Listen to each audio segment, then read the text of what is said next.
দীর্ঘদিন পর দলে ফিরছে এক তারকা অলরাউন্ডার, ৪ পেসার আর ৩ স্পিনার নিয়ে অস্ট্রেলিয়ার বিপক্ষে স্কোয়াড ঘোষণা করতে পারে বাংলাদেশ। এর আগে সিরিজে দলে আছে একাধিক পরিবর্তন, মিড অর্ডারে আছে বড় রদবদল, তার সাথে বেশ কিছু চমক থাকবে। সব মিলিয়ে অস্ট্রেলিয়ার বিপক্ষে ঘরের মাঠে ওয়ানডে সিরিজে কেমন হতে পারে টাইগারদের স্কোয়াড।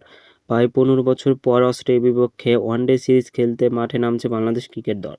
দীর্ঘ অপেক্ষার অবসান ঘটিয়ে অবশেষে ৬ বারের বিশ্ব চ্যাম্পিয়নের বিপক্ষে ৫০ ওভারের ম্যাচে দ্বিপক্ষে সিরিজ খেলার সুযোগ পেয়েছে লিটন মুস্তাফিজরা। তাই স্বাভাবিকভাবে বাড়তি সিরিয়াস পুরো দল। এই সিরিজে প্রস্তুতি নিতে জাতীয় দলে সবাই খেলছে চলমান ঢাকা প্রিমিয়ার লিগ। সেখানকার পারফরমেন্সের উপর নজর দিয়ে তৈরি করা হচ্ছে এই স্কোয়াড। সেখানে আছে বেশ কিছু পরিবর্তন। নিউজিল্যান্ডের বিপক্ষে সর্বশেষ সিরিজে স্কোয়াড থেকে বাদ পড়তে পারেন একাধিক তারকা ক্রিকেটার। এই সিরিজের আগে সবচেয়ে বেশি আলোচনা মোসাদ্দেক হোসেন সৈকত। বর্তমান জাতীয় দলে মিড অর্ডারে এমন একজন ক্রিকেটার প্রয়োজন যিনি ব্যাটিং ও বোলিং দুই দিক থেকে অবদান রাখতে পারবেন। সেই অভাব মেটাতে সেরা অপশন হতে পারে সৈকত। এবার ডিপিএলে তিনি দারুণ অলরাউন্ডার পারফরমেন্স করেছেন এই ডানহাতি ক্রিকেটার। ব্যাটিংয়ে ৭ ইনিংসে ৩১০ রান করেছে প্রায় ১৩০ স্ট্রাইক রেটে। পাশাপাশি পাকা ৭৭ বল হাতে নিয়েছেন ১ ডজন উইকেট। ইকোনমি রেট ৪-এর নিচে।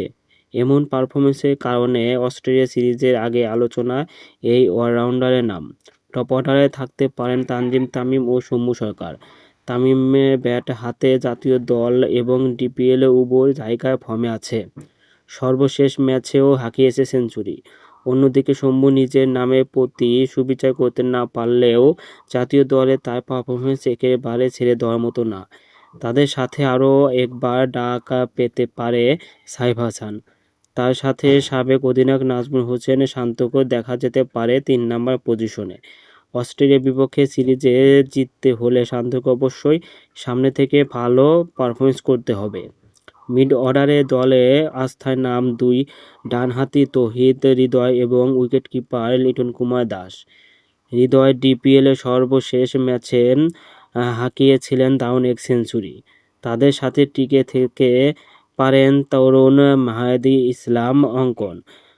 ব্যাটিংয়ে তিনি দারুণভাবে নিজেকে প্রমাণ করে যাচ্ছেন। এখন পর্যন্ত ডিপিএলের ৭ ইনিংসে ৩৯৪ রান করেছেন অঙ্কন। ব্যাটিংয়ে তিনি দারুণভাবে নিজেকে প্রমাণ করে যাচ্ছেন। এখন পর্যন্ত ডিপিএলের 7 ইনিংসে ৩৯৪ রান করেছেন, একটি সেঞ্চুরি ও 3টি হাফ সেঞ্চুরি। তবে এই সিরিজে বাদ পড়তে পারেন আরও এক উইকেটকিপার ব্যাটার নুরুল হাসান সোহান এবং আফিফ হোসেন দুবু। আফিফ জাতীয় দলে ফিরেও তেমনভাবে পারফরমেন্স করতে পারেননি। অন্যদিকে সোহান ছিলেন অধারাবাহিক। স্পিন বিভাগে বড় কোনো পরিবর্তন হবে যাওয়ার সম্ভাবনা নেই নির্বাচকদের। বাঁহাতি তানভীর ইসলাম এর সাথে থাকবে লেগ স্পিনার রিশাদ হোসেন ও অধিনায়ক মেহেদী হাসান মিরাজ। দায়িত্ব সামলাতে পারেন এদিকে থেকে। অস্ট্রেলিয়ার বিপক্ষে টাইগারদের বড় শান্তির জায়গা পেস ইউনিট, যেখানে সবচেয়ে বড় টার্মকার্ড হতে পারে সর্বশেষ ২ সিরিজে পাকিস্তান ও নিউজিল্যান্ডের বিপক্ষে দুরন্ত বোলিং করা নাহিদ রানা। তার সাথে থাকতে পারে মুস্তাফিজুর রহমান, খালেক আহমেদ ও তাসকিন আহমেদ। সর্বশেষ সিরিজে সেরা পেসার শরীফুল ইসলাম।